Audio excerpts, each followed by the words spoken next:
Thank you very much indeed. Ian, thanks for joining us again at the Masterclass. We've done this before, but last time we talked about drills and exercises and technique. This time I'd like you to start talking about reading greens, because you can have the best stroke in the world, but if you can't read greens, you can't hold putts. You obviously read greens extremely well. Just take us through the process that you would go through to hit this 25-foot putt here, and just tell us all about how you establish the right line. Okay, thanks, Tim. I'm going to give you, first and foremost, how I put the ball down on the green. So some guys have a line on the back of the ball. I like to see just a clean white top surface. I don't want to be distracted by any kind of a line. So once I've put it down, as I've approached the putt and I've approached the green itself, I've kind of already got a gauge on where the break is going to happen in the putt. I'll do a 360 around the hole. I'll come round, I go clockwise around the hole. I have a look from the side to, again, scope the green itself, and I'm always trying to look at the subtleties in the green. So various places we play around the world have different grasses. I'm also going to try and look sometimes for the grain. Is it light? Is it dark? What is it around the hole? Is the grain going to take the ball at the end? On this surface, we're not going to get any of that. So I can visually see that towards the end of the putt, it's going to break left to right. Again, I come round the clock and I'm looking again to see if I can pick up any more of the subtleties. I come back behind the putt itself, I'll have a look. I can see it's going to move anywhere between 6 and 8 inches from left to right, depending on the pace of the putt. I stand over it. While I'm taking a couple of my practice strokes, I'm visually looking at a paint line that I've created from the ball all the way to the hole. I line it up, again I'm checking the back of the hole, looking at my line.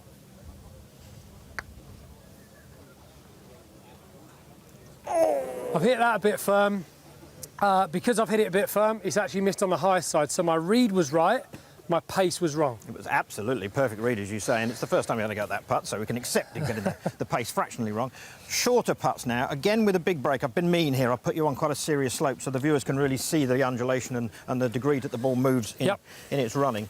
Uphill one to start with, and then a downhill one. This is uphill right to left. Sometimes we hear players saying, I'm going to take some of the break out of this putt. Can you explain how you go about this putt and what they mean by that? Of course. By taking some of the break out, what you're referring to is you're going to hit it a little bit firmer. So therefore, the break is not going to be as much as if you hit a soft pace putt.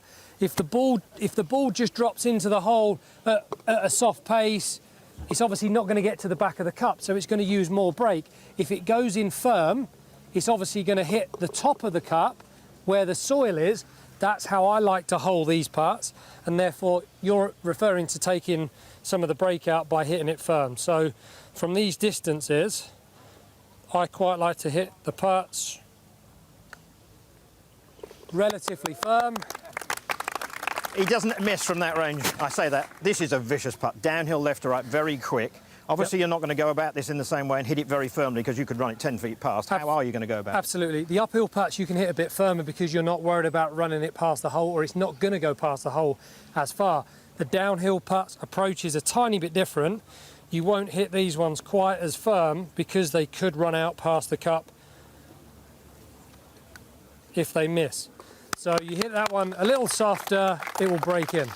Those were horribly difficult, and you made them look very easy. I was chatting to Phil Kenyon yesterday, who's one of the best putting coaches on tour. You've worked a little bit with him yourself, yes, I know. I have, and he was talking about when he teaches people how to putt, the first thing he tries to do when he's helping them read greens is he asks them to establish the straight putt. So however slopey a hole is, there's always going to be a straight line somewhere. Correct, there will be. This is the straight line on this particular putt. Yep. Tell us about how you can use that information to gauge how much break there is, because these are all going to be from left to right, aren't they? And those are all going to be from right to left. Correct. So whenever you're doing the 360, that's why I do it around the hole. You get to a stage around the hole where you know there's going to be a straight line. Some people call it fall line, some people can just refer it to as a straight line. But as we stand here, we know on the clock face, if this was a clock on the floor, that this is straight. So therefore, every time I move around this position, because the green's, sloped higher on this side and lower this side, anything this side is going to be left to right. Now, obviously, as you work around the clock face, this is the slopiest part of the putt. As you get back round to the opposite side of that line, this almost becomes straight again. So therefore, it's slopier in the middle, and it obviously fans back out at the top. Then when you get around this side, Every part of this is going to be a right to left putt. Just depends whether it's downhill or uphill. Okay, we're going to move on to our final station over here. Last time we talked about how to gauge distance when you putt from long range. Yep. And a lot of club golfers tend to swing the putt at the same length all the time Yep. and just vary how hard they hit the ball. Yep. I know that that's not something that you follow. I've laid 3 little discs out on the green here, a red, a yellow and a green.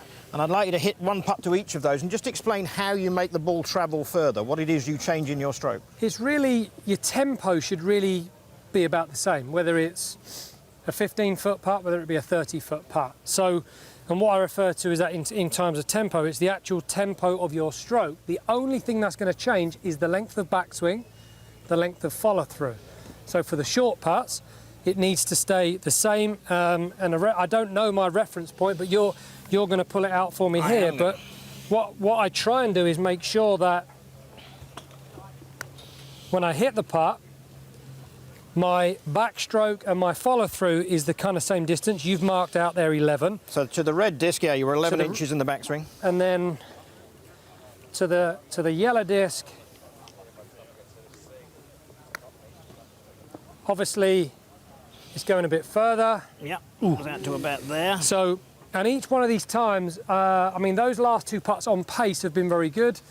They're about, 6 to 18 inches past. So again, for pace terms, that's great. And then the last one,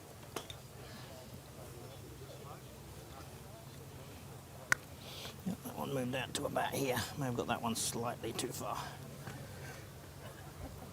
okay, I've left that one slightly short. The backstroke may have been not quite far enough. I've tried to accelerate through at the end because I didn't gauge it quite right. But all of those putts there will be a similar tempo. The only change is the gauge on how far you actually take the putter back. Which you can see. It should go through the same distance.